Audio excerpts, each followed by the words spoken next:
पूजा पाठ करते समय ध्यान रखने योग्य जरूरी बातें। हिंदू धर्म में पूजा पाठ को बड़ा महत्व दिया गया है और रोज भगवान की पूजा को अनिवार्य बताया गया है। लोग इसका पालन भी करते हैं, लेकिन कई बार देखा गया है कि कुछ लोग हमेशा इस बात की शिकायत करते हैं कि वे पूजा तो कर रहे हैं, लेकिन उन्हें पूजा का सही फल नहीं मिल रहा है। दिन रात भगवान के नाम को जपते हैं, लेकिन भगवान उनकी प्रार्थना नहीं सुनते हैं। इसके कई कारण हो सकते हैं, लेकिन एक बड़ा कारण पूजा के नियमों में कुछ गलतियां होना है। लोग जाने अनजाने में भगवान को कुछ ऐसा चढ़ा देते हैं जो उन्हें प्रिय नहीं होता है। ऐसे में हो सकता है कि भगवान नाराज हो जाएं और पूजा का फल न मिले। इसलिए हम आपको बताने जा रहे हैं कि पूजा पाठ करते समय आपको किन किन बातों का विशेष ध्यान रखना चाहिए। लेकिन उससे पहले अगर आप भी चाहते हैं कि लक्ष्मी माता का आशीर्वाद आप पर बना रहे तो इस वीडियो को एक लाइक करें और चैनल को सब्सक्राइब कर ले और कमेंट बॉक्स में जय लक्ष्मी माता जरूर लिखें।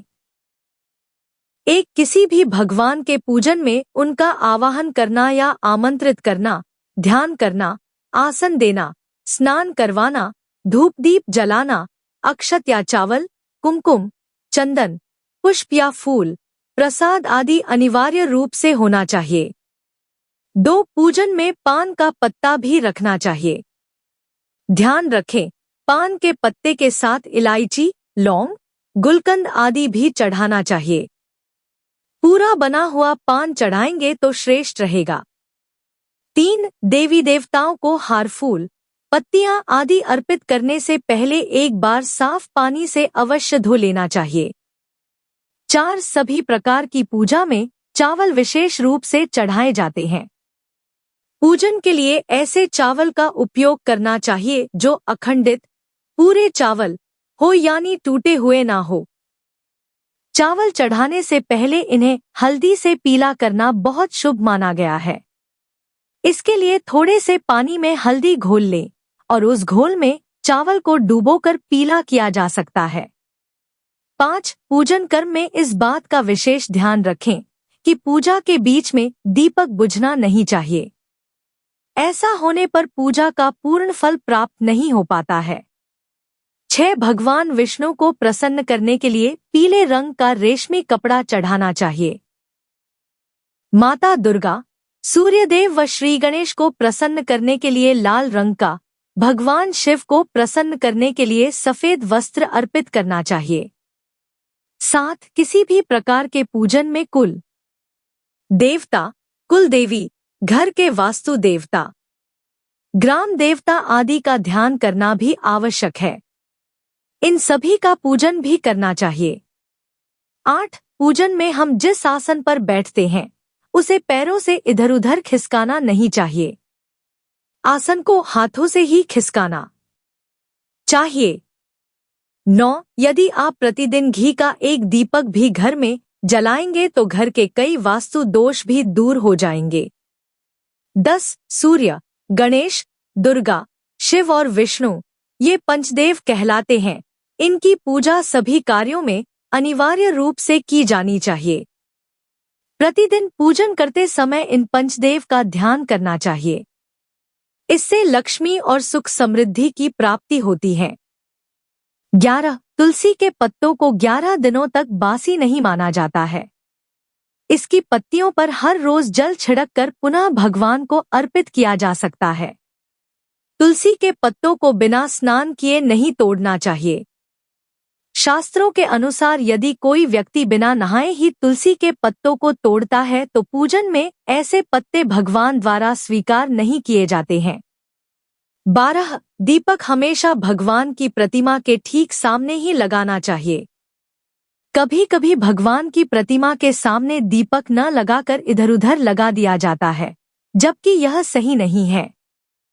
13 घी के दीपक के लिए सफेद रुई की बत्ती का ही उपयोग किया जाना चाहिए, जबकि तेल के दीपक के लिए लाल धागे की बत्ती श्रेष्ठ बताई गई है। 14 पूजन में कभी भी खंडित दीपक नहीं जलाना चाहिए। धार्मिक कार्यों में खंडित सामग्री शुभ नहीं मानी जाती है। 15 शिवजी को बिल्व पत्र अवश्य चढ़ाएं और किसी भी पूजा में मनोकामना की सफलता के लिए अपनी इच्छा के अनुसार भगवान को दक्षिणा अवश्य चढ़ानी चाहिए, दान करना चाहिए। दक्षिणा अर्पित करते समय अपने दोषों को छोड़ने का संकल्प लेना चाहिए। दोषों को जल्दी से जल्दी छोड़ने पर मनोकामनाएं अवश्य पूर्ण होंगी। 16 भगवान सूर्य की 7, श्री गणेश की 3, विष्णु जी की 4 और शिव जी की 1 या 2 परिक्रमा करनी चाहिए। 17 घर में या मंदिर में जब भी कोई विशेष पूजा करें तो अपने इष्टदेव के साथ ही स्वस्तिक, कलश, नवग्रह देवता, पंच लोकपाल, षोडश मातृका, सप्त मातृका का पूजन भी अनिवार्य रूप से किया जाना चाहिए। इन सभी की पूरी जानकारी किसी ब्राह्मण, पंडित से प्राप्त की जा सकती है। विशेष पूजन पंडित की मदद से ही करवानी चाहिए ताकि पूजा विधिवत हो सके। 18 घर के किसी भी पूजा स्थल पर कबाड़ या भरी सामान रखें। 19 भगवान शिव को हल्दी नहीं चढ़ाना चाहिए और न ही शंख से जल चढ़ाना चाहिए। 20 पूजन स्थल पर पवित्रता का ध्यान रखें। चप्पल पहनकर कोई मंदिर तक नहीं जाना चाहिए। चमड़े का बेल्ट या पर्स अपने पास रखकर पूजा न करें। पूजन स्थल पर कचरा इत्यादि न जमा हो पाए। 21 मंदिर में लगे सूखे हार फूल हटा देने चाहिए। 22 हमेशा भगवान श्री गणेश की आराधना से पूजा प्रारंभ करें। श्री गणेश को तुलसी दल चढ़ाने से बचें। भगवान गणेश को तुलसी दल चढ़ाने से दोष लगता है। 23 शिव शंभू को कभी भी केतकी का फूल नहीं चढ़ाना चाहिए। पौराणिक कथाओं के अनुसार भगवान शिव ने केतकी को श्राप दिया था, इसलिए भगवान शिव को यह फूल नहीं चढ़ाना चाहिए, वरना भक्तों के काम बिगड़ सकते हैं। 24 भगवान की प्रतिमा को स्नान करवाते वक्त सिर्फ उंगलियों का प्रयोग करें। भगवान को स्नान करवाते समय कभी भी अंगूठे का इस्तेमाल नहीं करना चाहिए। ऐसा करने से भगवान अप्रसन्न होते हैं और घर में विपत्ति आती है। 25 दीपक को कभी भी जमीन पर रखकर प्रज्वलित ना करें। ऐसा करने से धन की बर्बादी होती है और घर में अशुभता आती है। 26 पूजा के वक्त अगरबत्ती का प्रयोग ना करें। ऐसा इसलिए क्योंकि इसे बांस की लकड़ियों के साथ बनाया जाता है और बांस की लकड़ियों का प्रयोग अंतिम संस्कार में किया जाता है, इसलिए इसे अशुभ माना गया है। 27 रविवार के दिन तुलसी के पत्ते तोड़ने से बचें। मान्यताओं के अनुसार रविवार के दिन तुलसी के पत्ते तोड़ने से भगवान विष्णु अप्रसन्न होते हैं। 28 भगवान शालिग्राम को कभी भी चावल अर्पित नहीं करना चाहिए। वास्तु शास्त्र के अनुसार ऐसा करने से दोष लगता है। 29 पूजा में गंदे कपड़े पहनकर ना बैठें। कभी भी गंदे कपड़े पहनकर पूजा नहीं करनी चाहिए। मान्यताओं के अनुसार ऐसा करने से घर में दरिद्रता आती है। 30 पूजा के दौरान मन को पवित्र रखें। कभी भी पूजा करते समय मन को दूषित नहीं रखना चाहिए। कहा जाता है कि पूजा के दौरान मन में बुरे ख्याल रखने से पूजा का फल प्राप्त नहीं होता है। 31 पूजा में इस्तेमाल किए गए फूल अगर सूख जाएं, तो उन्हें कभी भी फेंके नहीं। सूखे हुए फूलों को किसी पवित्र नदी में प्रवाहित कर दें। 32 शास्त्रों के अनुसार देवी देवताओं का पूजन दिन में 5 बार करना चाहिए। सुबह 5 से 6 बजे तक ब्रह्मा मुहूर्त में पूजन और आरती होनी चाहिए। इसके बाद प्रातः 9 से 10 बजे तक दूसरी बार का पूजन। दोपहर में तीसरी बार पूजन करना चाहिए। इस पूजन के बाद भगवान को शयन करवाना चाहिए। शाम के समय 4-5 बजे पुनः पूजन और आरती। रात को 8 से 9 बजे शयन आरती करनी चाहिए। जिन घरों में नियमित रूप से 5 बार पूजन किया जाता है, वहाँ सभी देवी देवताओं का वास होता है और ऐसे घरों में धन धान्य की कोई कमी नहीं होती है। 33 प्लास्टिक की बोतल में या किसी अपवित्र धातु के बर्तन में गंगाजल नहीं रखना चाहिए। अपवित्र धातु जैसे एल्यूमिनियम और लोहे से बने बर्तन में गंगाजल नहीं रखा जाना चाहिए। गंगाजल तांबे के बर्तन में रखना ही शुभ रहता है। 34 स्त्रियों को और अपवित्र अवस्था में पुरुषों को शंख नहीं बजाना चाहिए। यह इस नियम का पालन नहीं किया जाता है तो जहां शंख बजाया जाता है वहां से देवी लक्ष्मी चली जाती हैं। 35 मंदिर और देवी देवताओं की मूर्ति के सामने कभी भी पीठ दिखाकर नहीं बैठना चाहिए। 36 किसी भी पूजा में मनोकामना की सफलता के लिए दक्षिणा अवश्य चढ़ानी चाहिए। दक्षिणा अर्पित करते समय अपने दोषों को छोड़ने का संकल्प लेना चाहिए। दोषों को जल्दी से जल्दी छोड़ने पर मनोकामनाएं अवश्य पूर्ण होंगी। 37 आम तौर पर फूलों को हाथों में रखकर हाथों से भगवान को अर्पित किया जाता है। ऐसा नहीं करना चाहिए। फूल चढ़ाने के लिए फूलों को किसी पवित्र पात्र में रखना चाहिए और इसी पात्र में से लेकर देवी देवताओं को अर्पित करना चाहिए। 38 हमेशा इस बात का ध्यान रखें कि कभी भी दीपक से दीपक नहीं जलाना चाहिए। शास्त्रों के अनुसार जो व्यक्ति दीपक से दीपक जलाते हैं वे रोगी होते हैं। 39 भगवान की आरती करते समय ध्यान रखें ये बातें। भगवान के चरणों की 4 बार आरती करें, नाभि की 2 बार और मुख की 1 या 3 बार आरती करें। इस प्रकार भगवान के समस्त अंगों की कम से कम 7 बार आरती करनी चाहिए। 40 अपने मंदिर में सिर्फ प्रतिष्ठित मूर्ति ही रखें। उपहार, कांच, लकड़ी एवं फाइबर की मूर्तियां न रखें एवं खंडित, जली कटी फोटो और टूटा कांच तुरंत हटा दें। शास्त्रों के अनुसार खंडित मूर्तियों की पूजा वर्जित की गई है। जो भी मूर्ति खंडित हो जाती है उसे पूजा के स्थल से हटा देना चाहिए और किसी पवित्र बहती नदी में प्रवाहित कर देना चाहिए। खंडित मूर्तियों की पूजा अशुभ मानी गई है। इस संबंध में यह बात ध्यान रखने योग्य है कि सिर्फ शिवलिंग कभी भी किसी भी अवस्था में खंडित नहीं माना जाता है। 41 मंदिर के ऊपर भगवान के वस्त्र, पुस्तकें एवं आभूषण आदि भी न रखें। मंदिर में पर्दा अति आवश्यक है। अपने पूज्य माता पिता तथा पितरों का फोटो मंदिर में कदापि न रखें। उन्हें घर के नैऋत्य कोण में स्थापित करें। 42 कभी भी भगवान को या फिर अपने से बड़े को एक हाथ से प्रणाम नहीं करना चाहिए।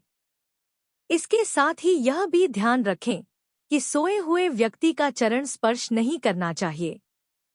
पूजा के बाद बड़ों का आशीर्वाद लेते समय ध्यान रखें कि किसी के दाहिने पैर को दाएं हाथ से बाएं पैर को बाएं हाथ से छूकर प्रणाम करें। 43 जप करते समय जीभ या होंठ को नहीं हिलाना चाहिए। इसे उपांशु जप कहते हैं। इसका फल 100 गुना प्राप्त होता है। माला जप करते समय दाएं हाथ को कपड़े या गौमुखी से ढककर रखना चाहिए। जप के बाद आसन के नीचे की भूमि को स्पर्श कर नेत्रों से लगाना चाहिए। इससे आपको जप के पूर्ण फल की प्राप्ति होती है। 44 शास्त्रों के अनुसार घर में पूजा करने का स्थान ईशान कोण में होना चाहिए। उत्तर दिशा और पूर्व दिशा के बीच का भाग ईशान कोण होता है। ईशान कोण को शुभ कार्यों के लिए सबसे उत्तम दिशा माना गया है। इस दिशा में पूजा के मंदिर को स्थापित करें। यदि किसी कारणवश ऐसा न भी कर पाएं तो भूलकर भी घर के ईशान कोण में गंदगी जमा न होने दें व घर के इस हिस्से को सदा पवित्र रखें। ईशान कोण के अतिरिक्त पूर्व दिशा भी पूजा स्थान के लिए श्रेष्ठ मानी जाती है। इसलिए आप घर में ईशान कोण व पूर्व दिशा दोनों में से जहां भी सुविधाजनक रूप से पूजा स्थल की स्थापना कर सकें। 45 पूजा स्थल में गणेश जी की स्थापना अवश्य करें। इसके लिए एक सुपारी पर लाल धागे, मौली को लपेट लें और कुमकुम से तिलक कर एक कटोरी में थोड़े चावल रखकर स्थापित करें। 46। पूजा स्थल में एक कोने में बंद पात्र में गंगाजल अवश्य रखना चाहिए। एक तांबे के छोटे से लोटे में जल को पूजा स्थल में अवश्य रखना चाहिए। एक तांबे के छोटे से लोटे में जल को पूजा स्थल में अवश्य रखना चाहिए। प्रतिदिन इस पात्र का जल बदलना चाहिए व पुराने जल को पीपल के पेड़ या तुलसी के पौधे में डाल सकते हैं।